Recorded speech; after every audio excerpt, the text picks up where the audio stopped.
Welcome to episode 44 of Duties of the Heart, and we're about to start section 5, which is the gates of wholehearted devotion of all acts. And this is an explanation of the multifaceted obligation that all our acts be wholly devoted to God's name. So let's begin.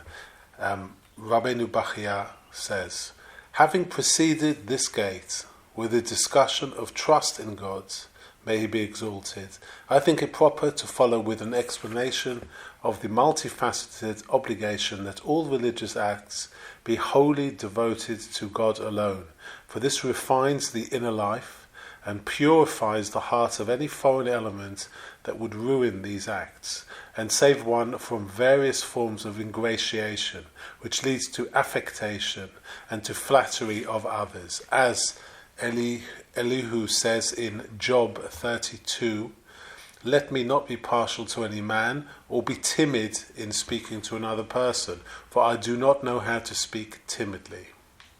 So now Rabbi Bachya is going to explain six different aspects of wholehearted devotion of acts, and then he's going to expand on them further. So the first explanation over the next few chapters will be based on the following questions. Number 1, what constitutes wholehearted devotion to acts of God? Number 2, how is it achieved? Number 3, to which acts does this obligation apply? And number 4, what kinds of thing inhibit it? Number 5, how can these inhibiting factors be removed, so that each act that one performs may be wholly devoted to God's name? And number 6, how one should be careful in his thoughts and guard against it and be in control of it. So, let's start with chapter 1, which is the first of these questions. So, Rabbi Bahya asks, what constitutes wholehearted devotion of acts to God?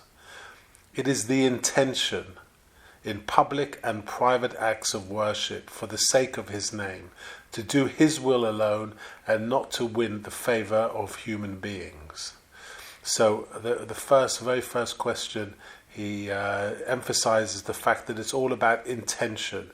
It's about your inner volition towards fulfilling a commandment, and how pure an act you can make it. How when you pray, for example, that your mind is not elsewhere, that your mind is concentrating on what you're saying. That you understand the meaning of the words that you're saying. You're not just babbling on, like a robot, and not thinking about it. Half your mind is thinking about what you're going to eat after Shacharis, or what you're going to do during that day, and as if it's just a formality that has to be, that has to be got over, or got behind you before you can carry on. It's all about intention. It's the thing that gives the energy to any act that you do towards God, and everything is seen by God. Number 2, chapter 2, and question 2. How is wholehearted devotion of acts to God alone attained? He answers, by virtue of 10 attributes. If a person internalizes them and comprehends truly that they are the foundations of his worship and the roots of his works, then his devotion to acts of God's name will be complete. He will turn to no one else, rely on no one else beside him, and the sole aim of his works will be to please God. So these 10 attributes are as follows. The first is wholeheartedly acknowledging God's unity, as explained at the beginning of this book. This is the idea of meditating on God's unity. That was the first gate of this book. The second is reflecting on God's graces, which are continually bestowed upon us, as we have explained. This refers to the second gate of reflection, This is taking time to observe, where everything's coming from, and how generous God is, and therefore how grateful we should be. The third is assuming the service of God, as I have also mentioned. As we know, at some points our character is refined and our belief is built up so much that we can say, you know what, I'm committing myself to the service of God, and then perhaps all your responsibilities will change and your mindset will change, and we've discussed this in the gate of service of God. The fourth is embracing reliance on Him and not on human beings. This is the fourth gate, and this was dealing with trust in God. The fifth is believing that it is not within the power of any created being to help or harm without the permission of the Creator. Now this is something that will come up in this very gate, and this is when it says that believing that it's not within the power of any created being to help or harm. The harm part is very important here. We're talking about the Yetzer Hara, or sort of our as he describes, our greatest enemy. We know that, or we'll come to learn that, like my cousin calls the Yetzer Hara is like a sparring partner. I refer to him more, or refer to it more, as a drill sergeant that whips you into shape on behalf of God. Don't forget, the evil inclination is created by God, and He has a remit, and He cannot overstep that remit. God does not let this Yetzer Hara, which is our greatest enemy, harm us, but it will try as hard as it can up to a certain point. And we'll learn more about that in this gate. The sixth is indifference to people's praise or insult. This is the idea of keeping humility and not getting carried away by people's praise, or not be put down by people's insults or affected your mindset. You have to stay strong in your mind. The seventh is refraining from currying favor with other people. This is the concept of perhaps social climbing and regarding other people as means to get on in the world, and perhaps, if you're proposed a breakfast meeting with someone that that perhaps you think is very important and could advance you in some ways, maybe financially, you may say, you know what, I'll meet you for breakfast. I know I normally daven shacharis and short at that time, but you know what, I davened yesterday. And you may, turn that sort of person and try and curry favor with other people, the wrong people. The eighth is clearing one's heart of worldly matters when working for the world to come. This is, understanding that material worldly matters are of no consequence in your advancement of preparing for the world to come. And the sooner you can disconnect from the kind of desires that simply surround us, the sooner you start building up your bounty in the world to come, so to speak. The ninth is being in awe of God and diffident before Him. This is relating to many aspects of being in awe of God. They can be from having a good or rudimentary knowledge of a range of scientific subjects that give us a great view of Hashem's handiwork in this level, in this world, and many other ways. You can reflect on God in many other ways and be awestruck. And the 10th is consulting the intellect whenever evil thoughts enter the heart, and accepting the counsel of the intellect rather than one of one's baser instincts. So at some points we will be able to separate the ego and the evil inclination from our higher self and be guided by our higher self, and rely on the decisions made by our higher self and follow them, irregardless of how difficult they may be sometimes, but accepting to be led by your higher self is very important. As Rav Avraham Kook very wisely says in a similar vein, once your soul reveals itself to you, you cannot oppose it. This is very important, to accept the decisions of your higher self. And now we move on to chapter 3. The acts that, to be perfected, must be wholly devoted to God when they are performed are the acts of worship, through which we hope to attain God's favour, namely all the observable duties performed with the limbs. In these, one's aim in doing them might be something other than for the sake of God. One's aim might be to adorn himself with them before other people, and to be honoured and praised by people for having performed them. It is impossible, however, to curry favour or gain honour and praise by fulfilling any of the duties of the heart, because people do not know what is in one's heart. Rather, one intends them for the sake of the one who observes, namely the Creator alone. As it says in the Yirmiyahu chapter 17 verse 10, I, God, search the heart and test the mind. And also from Deuteronomy 29:28, the hidden things belong to Hashem our God. So Rabbi Bachya is stressing the point that it's very easy to try and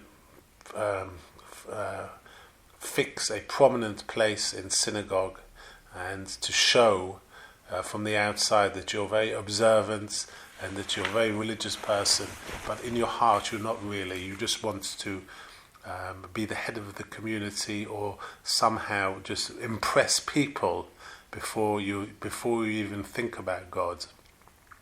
And Rabbi Bachya is trying to emphasize this book is Duties of the Heart, and it's all about how God searches the heart and tests the mind, and how you can be prepared for these tests and examinations. Now we move on to chapter 4, and Rabbeinu Bachya continues. There are 3 things that inhibit the wholehearted devotion of acts to God. Number 1, failure to understand God and His graces.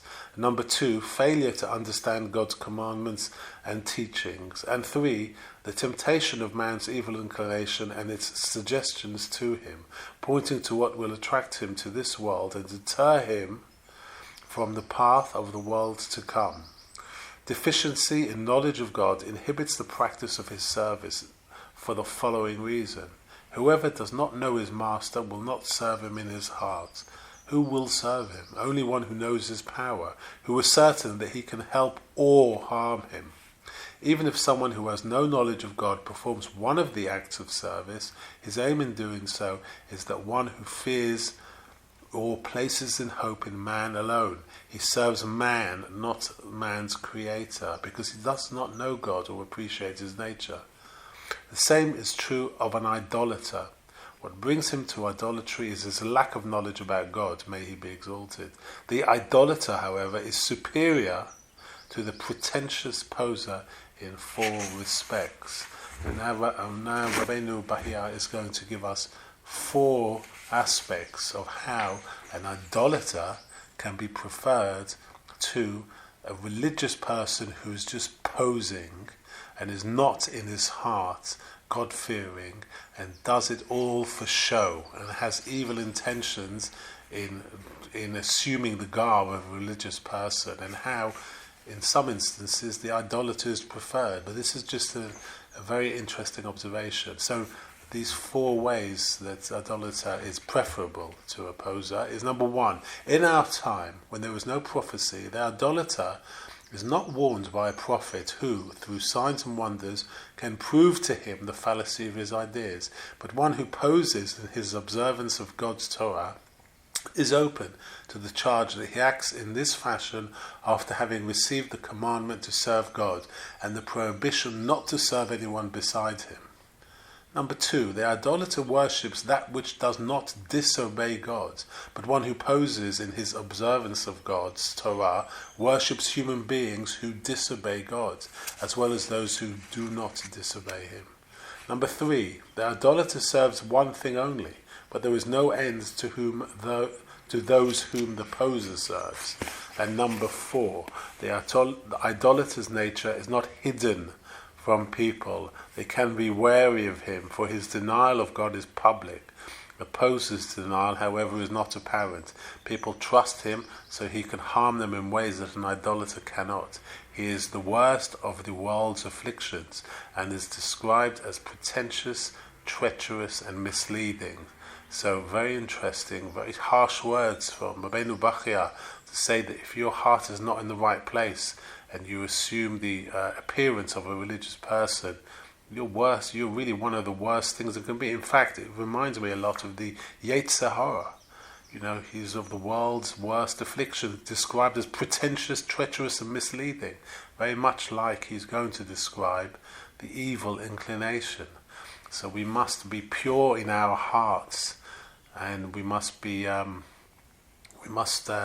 Anyway, let's continue.